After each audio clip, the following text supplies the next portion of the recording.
Butuunan ang hakbangin ng pamahalaan upang mapangalagaan ang kapakanan ng maliliit na mangingisda sa Bajo de Masinloc sa Zambales. Samantala, nakatakdang talakayin ng Commission on Elections.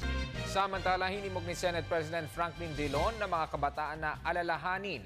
Samantala, mahigit pisong dagdag ang pinatupad ng mga kumpanya ng Presidential Advisor on the Peace Process, Teresita Quintos Deles. Samantala, nasa 7 drug cruisers naman ang sumuko kahapon. Samantala, tiniyak ng pambansang pulisya na sisirain ang lahat ng mga iligal na drogang.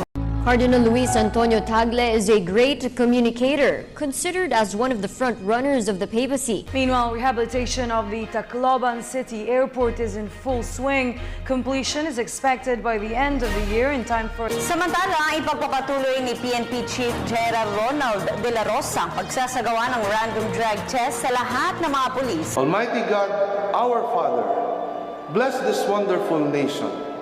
Protect us from physical and spiritual war, from fear and confusion, from separation and division. Be present to our leaders. Give them wisdom and courage, affection and compassion, as they ponder decisions affecting peace of its people. Make us more deeply aware of our beginnings, remembering not only our rights, but also our duties and responsibilities as a citizen. Make this nation, the pearl of the Orient Seas, to be a great place again. May all its people know clearly your will, that they may fulfill the call for us in the salvation of this land and the restoring of all things. In the name of your Son, Jesus Christ, our Lord and Savior. Amen.